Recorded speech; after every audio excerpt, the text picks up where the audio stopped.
오늘 장을 미리 준비하고 계시는 투자자분들께 모두 바치겠습니다. 오늘 장에서 해당 산업과 모멘텀을 가장 잘 반영해줄 4종목 미리 선별해보고요. 그 안에서도 원픽 종목 제시해드리는 오늘의 투자, 정경민 팀장과 함께하겠습니다. IBK투자증권 판교 WM센터 정경민 팀장입니다. 어서 오세요. 네, 안녕하십니까. 자, 밤사이 뉴욕 증시는 하락으로 마감을 했습니다. 나스닥의 낙폭이 두드러졌던 하루였는데요. 애플이 1% 가까이 빠지면서 아이폰 15 공개에도 불구하고 부진한 흐름을 보였는데 어떻게 보셨습니까? 밤사이 시장 흐름. 애플에 대한 어떤 화제성은 상당히 좀 있었다라는 생각이 듭니다만 역시 이제 중국의 아이폰 특히나 이제 미국 제품에 대한 약간의 그런 반감이 아무래도 주가에 계속해서 좀 투영된 게 아닌가라는 생각이 들고요. 하지만 우리 증시에서 봤을 때 애플 관련된 종목들은 어제 좀 바닥을 잡고 좀 반등을 해가는 자화전자를 비롯해서 LG이노텍 같은 종목들이 바닥을 좀 잡아가는 모습을 좀 보였기 때문에 저는 애플도 좀 반등의 어떤 실마리를 하나둘씩 풀어가지 않을까라고 좀 예상을 해볼 수 있겠고요. 애플 관련된 종목들도 갑자기 강한 좀 반등은 좀 어렵겠습니다만 지속적인 좀 바닥 인식을 해나가는 이제 그런 단계로 시청자 여러분께서도 좀 인식을 해나가셨으면 좋겠습니다. 네, 알겠습니다. 그렇다면 오늘 장 바라보고 계시는 4종목 바로 한번 확인해 볼까요? 네, 오늘 첫 번째 종목은 2주 연속 이 시간에 소개를 해드리는 것 같습니다. F&F, 의류 관련된 종목이죠.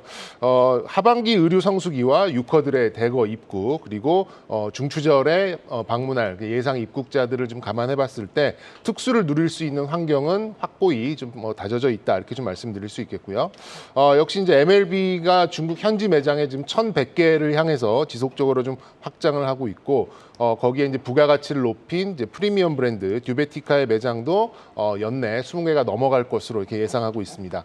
그리고 이제 최근 들어서 디스커버리의 신제품이 굉장히 지금 완판에 가까운 그런 행진을 좀 감안을 해봤을 때 순수하게 실적에 의한 주가의 개선도 저는 충분히 가능한 상황으로 볼 수 있겠고, 바닥 대비 좀 올라오긴 했습니다만 아직 장기 이평선이나 이런 것들을 뚫어내지 못했기 때문에 상승 여력은 충분하지 않을까, 이렇게 좀 보고 있습니다.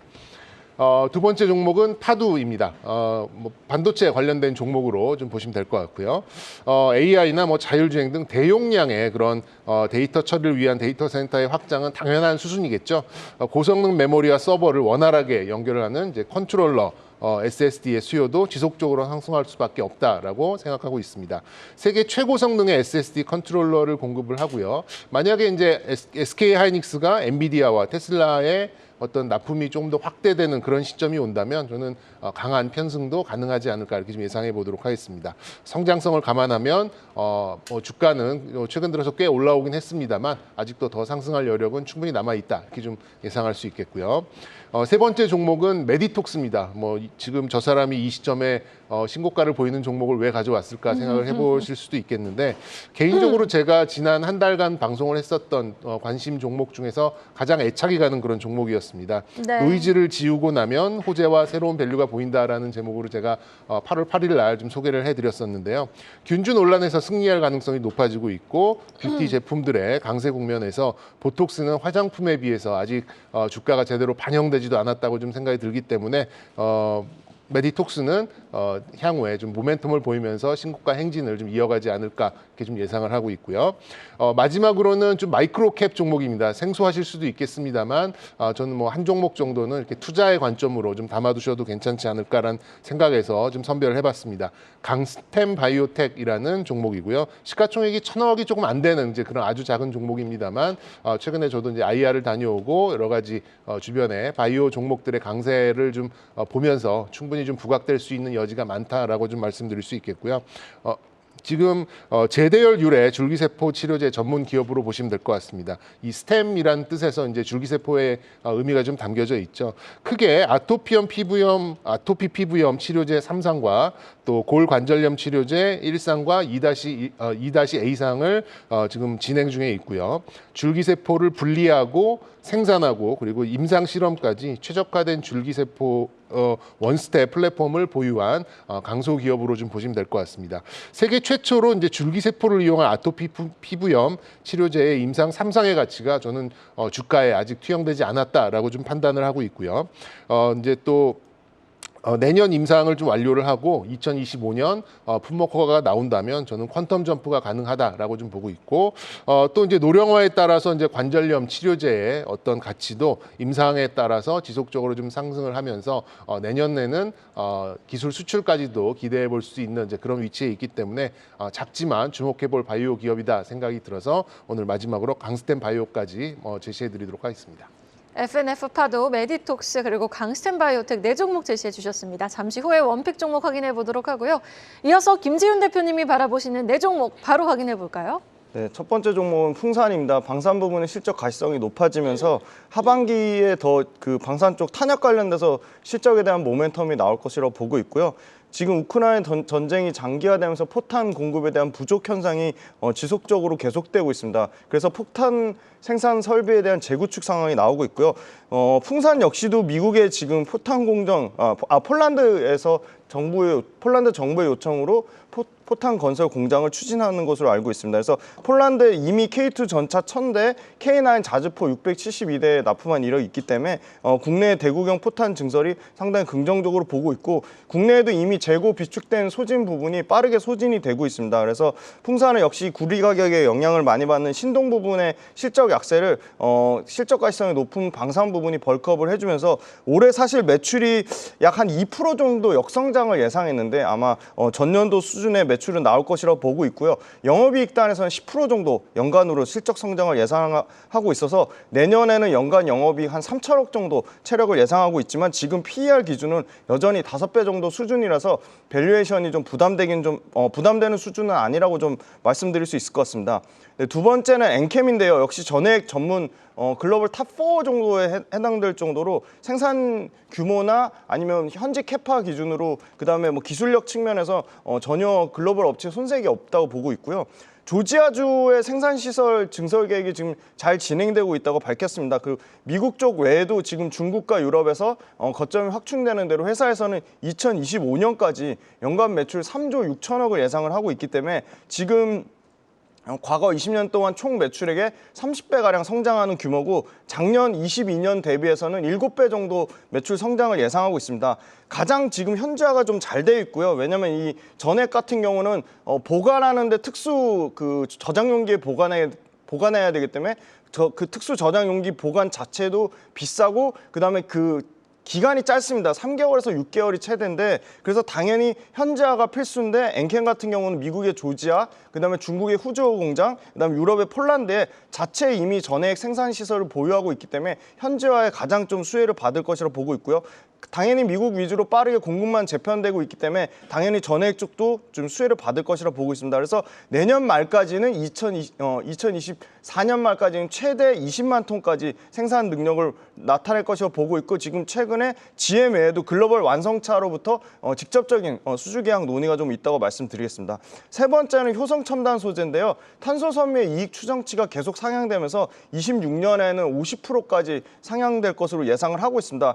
기존 계획을 계속 앞당기고 있는데요. 증설 계획을 14,000톤에서 16,500톤으로 2,500톤을 증설하고요. 베트남의 효성 비나 코어 머티리얼스라는 그 합작법인을 또 설립해서 여기서도 총 생산 능력을 5,000톤을 더 확대할 것으로 보고 있습니다. 지금 효성 첨단 소재의 탄소 섬유 이익률이 20%가 넘기 때문에 전사 영업이익률에도 당연히 좀 개선될 거라고 보고 있고 생산 능력 또한 그 태양광 인고 그 단연로 소재에 포함되는 거를 감안해도 지금 3년간 매년 40%씩 성장한다. 그래서 전사적으로 영업이익이 개선되고 타이어 보강제 쪽만 조금만 회복이 된다면 전체적인 매출과 이익은 20% 넘게 성장이 나올 것으로 보고 있습니다. 네 번째는 아까 메디톡스를 말씀하셔가지고 깜짝 놀랐는데요. 휴젤입니다. 휴젤 같은 경우 대기업 쪽에서 바이오 사업 역량을 강화하고 있습니다. 삼성을 필두로 GS그룹이 역시나 보톡스 쪽의 휴젤을 인수하면서 이 바이오 사업들 현대차를 제외한 대기업에서 바이오 사업에 굉장히 역량을 강화하고 있다고 말씀드리고요. 그다음에 이제 휴젤 같은 경우는 지금 6월 달에 태국의 폴리다이옥사노 PDO라고 하죠. 이거 관련된 브랜드 리셀비를 론칭하면서 태국 시장이 지금 연간 연평균 30% 넘게 엄청나게 크게 성장하는 시장인데 아마 태국에서 휴젤의 기업 가치가 상당히 높아질 것으로 예상을 하고 있습니다. 네, 알겠습니다. 또 보톡스 관련 종목 두 분이 또 겹치시는데 일단 종목 자체는 다른 종목을 가지고 오셔서 또 재밌는 포인트가 될 것 같습니다. 이어서 정영민 팀장님이 바라보시는 원픽 종목 바로 확인해 볼까요? 네, 지금 앵커께서 스포를 해주셨는데요. 메디톡스를 다시 한번 이 시점에서 말씀드리도록 하겠습니다. 말씀드린 대로 뭐 한 달 전에 말씀을 드렸고 뭐 수익률은 50% 정도 넘게 좀 상승을 했습니다만 저는 여기서 50%를 좀 더 보도록 하겠습니다. 중국인들의 의료 관광이 다시 시작됐고요. 뭐 대용제약도 방금 말씀해주신 휴젤과의 어떤 이 노이즈도 뭐 끝이 보이고 있는 그런 상태이기 때문에 악재가 줄고 호재가 늘어나는 이제 그런 상황에서 주가가 반영되기 시작했다 이렇게 좀 정의를 하고 싶고요. 미료 의료기기는 이제 산업의 특성상 무조건 해외 수출이 있어야 됩니다. 그게 없다면은 높은 그런 멀티플을 부여하기가 굉장히 좀 어려운 그런 위치에 있죠. 미국에 일단 품목 허가 신청이 좀 들어가 있는 상태고요. 중동과 남미 등 해외 진출의 시장 확장성이 굉장히 좀 높게 나와 있고 재개돼서 이제 수출이 다시 해외로 좀 나가고 있는데 태국에서 다시 뭐 왕의 기한이라 할 만큼 1위를 좀 탈환하는 그런 제품의 역량은 충분히 입증해 있지 않나 이렇게 좀 판단하고 있습니다. 실적은 당연히 따라오는 부분이고요. 이제 대용제약과 휴젤과의 그런 노이즈도 저는 이게 끝나고 나면 오히려 이런 이 보톡스 전체 업종의 상승 효과로 이어질 거라고 좀 생각을 하는데 아무래도 로열티를 수취하게 되는 메디톡스가 뭐 탑픽이라고 좀 생각을 하고 있습니다. 뭐 지금 수조 원을 넘어가는 시가총액을 보이고 있는 로봇이나 AI 이런 첨단 산업들이 과연 이제 5년 안에 수천억의 영업이익을 낼 수 있을까? 저는 아직 좀 갸웃되게 되는데요. 그러나 전 보톡스는 가능하다고 생각을 하고 있습니다. 그렇기 때문에 지금 한 2조 남짓한 그런 시가총액에서 적어도 3조까지는 시각을 확장을 하셔도 좋지 않을까 이렇게 좀 생각하고 있고요. 이제 기술적으로 봤을 때는 이제 20만 원부터 지금 30만 원까지 한 달 동안 굉장히 가파르게 올라왔기 때문에 일단 30만 원 정도, 30만 원 이하에서 좀 매수를 좀 기다려 보시는 가격 전략을 좀 제시해 드릴 수 있겠고요. 사실상 30만 원 이후에는 매물벽이 뭐 좀 크게 존재하지 않기 때문에 가벼운 속도감이 향후에 신고가를 이끌어내지 않을까 이렇게 좀 예상해 보도록 하겠고 말씀드린 대로 30만 원 전후에서 매수가 보시면 될 것 같고요. 목표가는 40만 원까지 열어두고 손절가는 25만 원 말씀드리도록 하겠습니다. 8월 8일 날 말씀해주신 죄송합니다. 8월 8일 날 또 언급을 해주신 이후로 주가 고공행진하고 있는 메디톡스 추가적인 상승 여력 40만 원까지 한번 열어볼 필요가 있다라고 긍정적인 진단 내려주셨습니다. 한번 추가적인 상승도 기대해 보도록 하겠습니다. 이어서 김재윤 대표님의 원픽 종목 확인해 볼까요? 네, 저도 휴젤인데요. 정말요? 네. 재밌는데요?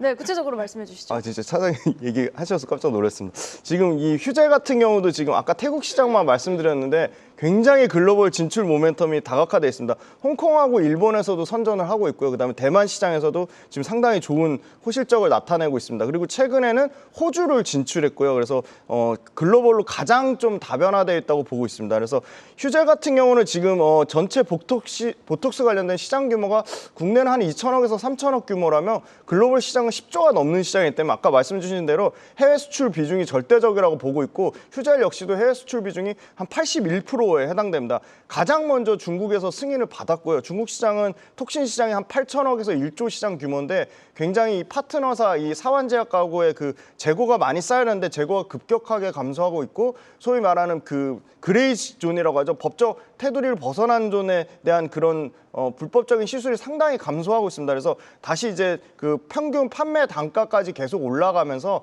P와 Q가 모두 동시에 증가하는 국면이다. 그래서 호주, 캐나다 같은 경우가 직접 판매가 늘어나면 당연히 마진 구조가 좋아지고 있다고 보고 있고요. 유럽은 역시 핵심 6개국이죠. 독일, 이태리, 프랑스, 영국을 집중 공략하고 있습니다. 그래서 아마 유럽 시장에서는 전체 유럽 시장의 점유율 10%를 목표로 하고 있다.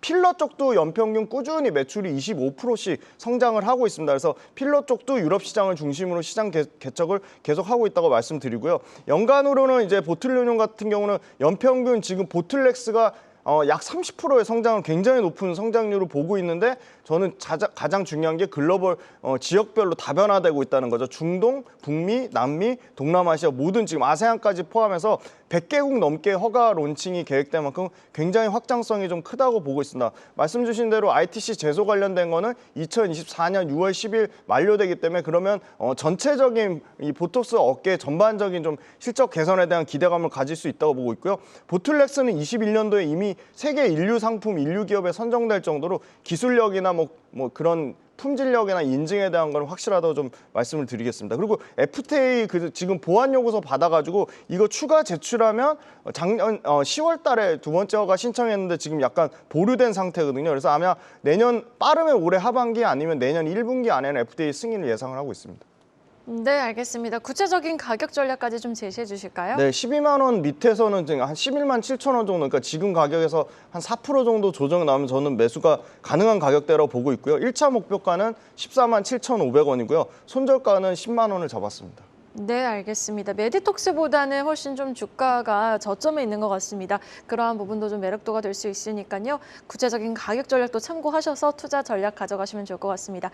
오늘의 투자 두 분과 함께 해봤습니다. 정경민 팀장, 김지훈 대표였습니다. 말씀 고맙습니다.